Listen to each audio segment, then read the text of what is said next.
میرے دوستو، اللہ کے نام سے اس مبارک محفل کو شروع کرتے ہیں، لیکن اس سے پہلے اپنے نبی اکرم صلی اللہ تعالی علیہ وسلم پر ایک مرتبہ درود پاک پڑھ لیں۔ میرے دیکھنے اور سننے والے تمام دوستوں کو دل کی عطا گرائیوں سے السلام علیکم۔ میرے دوستو، ذکر اللہ کو لازم پکڑو۔ میرے دوستو، اپنے پیارے رب کا ذکر تمام عبادات کی اصل ہے۔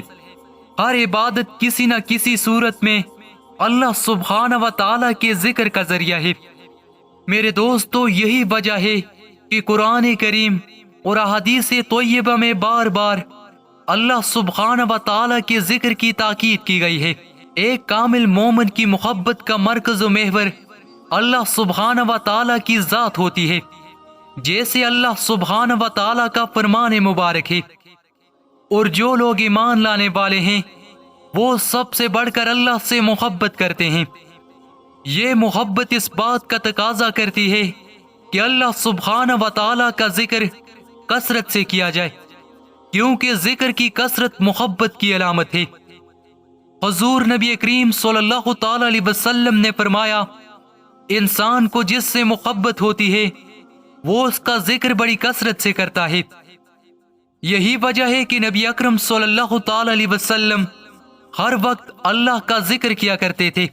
میرے دوست، اہل ایمان سے بھی نبی اکرم صلی اللہ تعالی علیہ وسلم کا یہی مطالبہ ہے کہ وہ بھی ہر وقت اللہ سبحانہ و تعالیٰ کے ذکر میں مشہور رہیں۔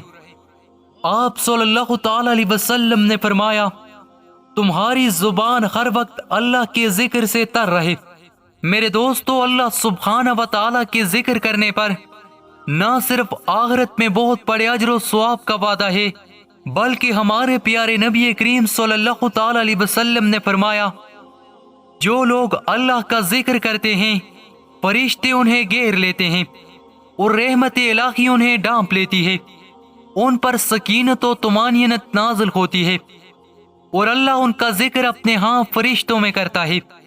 معلوم ہوا کہ اللہ سبحانہ و تعالیٰ کا ذکر اگر ہماری زندگی کا حصہ بن جائے تو یہ ہماری جسمانی اور روحانی بیماریوں کے لیے باعث شفا ہوگا، اور الہ اور اس کے حبیب صلی اللہ تعالی علیہ وسلم کے قرب کا باعث ہوگا۔ میرے دوستو، اللہ سبحانہ و تعالی ہر وقت ہمیں اپنا ذکر کرنے کی توفیق عطا فرمائے، آمین یا رب العالمین۔ اس پیغام کو اپنے دوستوں کے ساتھ شیئر کر کے اس نیک کام میں ہمارے ساتھ ضرور شامل ہوں۔